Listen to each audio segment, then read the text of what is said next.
Hello বন্ধুরা, কেমন আছো? আশা করি সকলে ভালো আছো। আমিও খুব ভালো আছি। তো দেখো, আমার রাজপ্রাসাদের ছাদগুলো সব ফুটো হয়ে গেছে।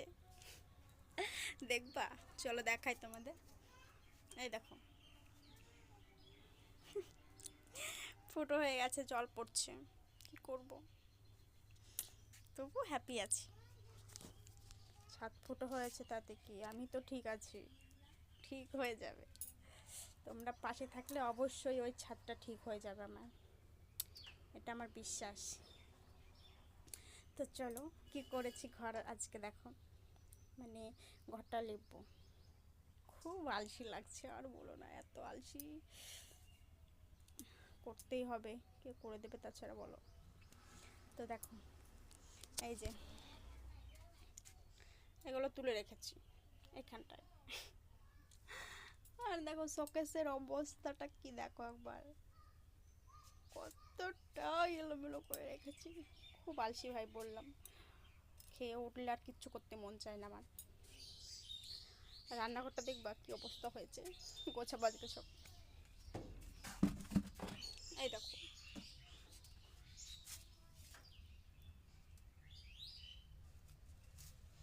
সত্যি ঘরটা এলোমেলো হয়ে থাকলে না, মনে হয় পুরো মাথাটাই এলোমেলো হয়ে গেছে, কিচ্ছু করতে ভালো লাগে না। ঘরটা একটু গোছগাছ থাকলে বাহ, মনে হয় নিজে একটু সেফ আছি, এরকম লাগে, নিজে একটু ভালো আছি। তো ভিডিও ঠিকঠাক দিতে পারছি না, একে তো শরীরটা একটু খারাপ ছিল, তার উপরে তো একটু শরীর খারাপ হলে বাস, এত আলসি একটা শরীর, কষ্ট করতে চায় না মোটে। তো এখন এই যে বসে আছি, সমস্ত কাজটা সারবো, সেরে কাপড় কাচবো দুটো চারটে, তারপরে স্নান করব, তারপর একটু রেস্ট।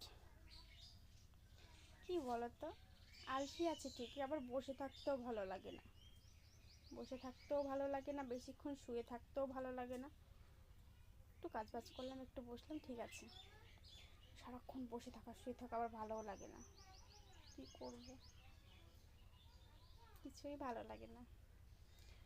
তো চলো, কাজ টাজগুলো সেরে নিই, তারপর তোমাদের সাথে দেখা হবে। ভালো থাকো সকলে, টাটা। আর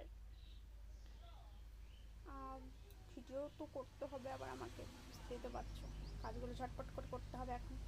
তো ভালো থাকো সকলে, একটা একটা মিনি ব্লগ করলাম, কেমন হয়েছে বলো কমেন্টে সবাই।